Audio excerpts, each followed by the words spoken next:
नमस्कार जय जगन्नाथ। तो जो मैंने नवम श्रेणी रे सामाजिक विज्ञान प्रश्नपत्र परीक्षा देवा जाउछ तो से मानक पई लॉन्ग क्वेश्चन लो सेट टी मुनि आसी जाईछि। एटा होउछि सेट बी। तो प्रथम शेष पर्यंत देखिनियो। निश्चित भाव में परीक्षा 100% मार्क नहीं आसीबो। हमर ऊपर देखिथबो कॉपीराइट अवस्था लिखा जाईछि माने एटा संपूर्ण रियल क्वेश्चन। चलो नजर पकाई नबा क्वेश्चन परे। मु खाली क्वेश्चन गुडी कहि देउछि कारण उत्तर कहले वीडियो बहुत बड़ होई जिवो। यदि उत्तर पई चाहूछो निश्चित भाव कमेंट करो। प्रथम क्वेश्चन टी रहउछि ओडिशार जलवायु संबंध रे एक टिप्पणी लेख। तार किंबारे रहउछि भारत रे जुआरिया अरण्यर अवस्थिति एवं विशेषता वर्णन कर। चलो देखिनबा सेकंड प्रश्न कोन रहउछि। 2 नंबर प्रश्न रहउछि जातीय जनसंख्या नीति संपर्क रे सविशेष आलोचना कर किंबा रेल दुर्घटना एड़ाया पई निया जाउथबा प्रतिकार व्यवस्था गुडी कर उल्लेख कर। जदि क्वेश्चन रो आंसर करि परछो करिवो, जदि न करि परछो मते कमेंट करो। निश्चित राति भितर मु उत्तर नै आसीबी। तापर प्रश्न रहउछि क्रेडिट कार्ड कोन यार व्यवहार लेख किंबा एनईएफटी व्यवस्था संबंध रे सूचना दियो। निश्चित भाव में कमेंट करो मु उत्तर नै आसीबी नचेत सोठार भलो हबो निजे उत्तर करो। तापर रहउछि खनि शिल्प को घातक शिल्प कुआ जाय काहे कि किंबा 1972 रे प्रणीत वन्यप्राणी सुरक्षा अधिनियम रे थिबा दुई गोटी प्रावधान वर्णना करो। जेटार गोटे करिवो। जदि उत्तर न करि परछो मते कमेंट करो। सोठार भलो पिला माने निजे उत्तर करो।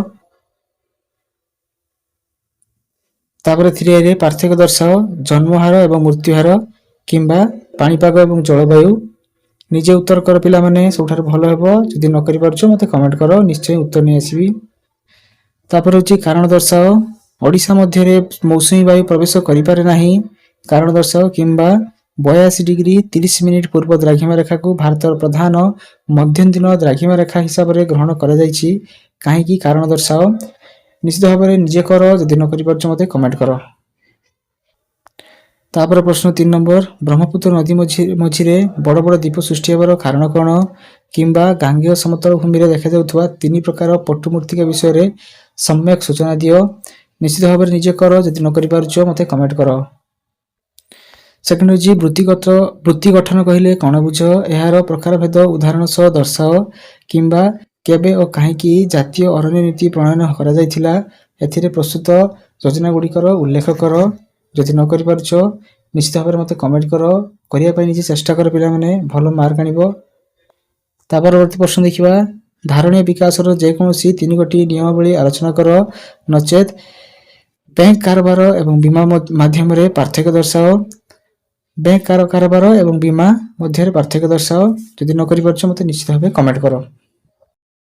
तापर ख विभाग इतिहास और राजनीति विज्ञान क्वेश्चन विश्व शांति प्रतिष्ठा दिगरे गोष्ठी निरपेक्ष आंदोलन रो अवदान आलोचना करो किंबा द्वितीय विश्वयुद्ध रो सामाजिक एवं अर्थनैतिक परिणति लेख। निश्चित भाव में कमेंट करो। जदि न करि परछो निजे करले तो सबठार भलो हो पिला माने।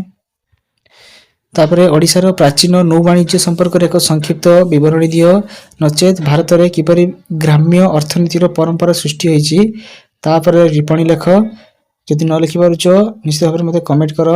लिखिबा को निजे चेष्टा करो पिला माने। संयुक्त राष्ट्र संघ रो महासचिवक योग्यता एवं कार्य लेख किंबा रोमियो संहति कहले कोन बुझो एहार कारण कोन एहार उत्स कोन। 5 नंबर रे क्वेश्चन एटा निश्चित भाव निजे करिया चेष्टा करो। जदि न करि परछो मते कमेंट करो। तापर रहउछि गांधार कला शैली किपर सृष्टि होइथिला केउ राजत्व काल रे एहार विकास लाभ होइथिला किंबा संस्कृति कहले कोन बुझो एहार कारण दर्शाओ। निश्चित भाव में कमेंट करो। जदि न करि परछो तापर रहउछि काहा नेतृत्व रे केबे और काहेकि नाटक गठित होइथिला किंबा शीतल युद्ध शब्द को प्रथमे किए एवं केते केबे व्यवहार करिथिले एहा को किए लोकप्रिय कराइथिले। जदि न करि परछो निश्चित भाव में मते कमेंट करो नचे निजे करिया पे चेष्टा करो। तापर रहउछि उपनिवेशवाद कोन एहार मुख्य लक्ष्य कोन थिला किंबा कार्ल मार्क्स केउ देशर जन्म ग्रहण करथिले तांकर रचित दुईटी सुप्रसिद्ध पुस्तकर नाम कोन लेख। तापर रहउछि ओडिसा रो मंदिर स्थापत्य संपर्क रे सूचना दियो किंबा चिकित्सा विज्ञान संबंध रे वेद रे कोन सब उल्लेख करा जायछि ता विषय रे लेख। तापर रहउछि गौरबाटलंक द्वारा प्रणीत 3टी नीति संपर्क रे उल्लेख करो किंबा फासीवाद केउ शब्द रो सृष्टि एहार अर्थ एवं आदर्श संबंध रे वर्णना करो। जदि न करि परछो मते कमेंट करो। ଭାରତୀୟ ଗଣତାନ୍ତ୍ରିକ ମୂଲ୍ୟବୋଧର ଅବକ୍ଷୟ ପାଇଁ କେଉଁ ସବୁ କାରଣ ଦାୟୀ କିମ୍ବା ସଂଯୁକ୍ତ ରାଷ୍ଟ୍ରସଂଘର ଗଠନ ସମ୍ବନ୍ଧରେ ସୂଚନା ଦିଅ। ନିଶ୍ଚିତ ଭାବରେ କମେଣ୍ଟ କର ଯଦି ନ କରିପାରୁଛ। ତ ଯଦି କୌଣସି ଡାଉଟ୍ ରହିଲା ଭିଡ଼ିଓକୁ ଫାଷ୍ଟରୁ ଲାଷ୍ଟ ଯାଏଁ ଆଉଥରେ ଦେଖ, ନିଜ ସାଙ୍ଗମାନଙ୍କ ସହିତ ସେୟାର କର। ଭିଡ଼ିଓରେ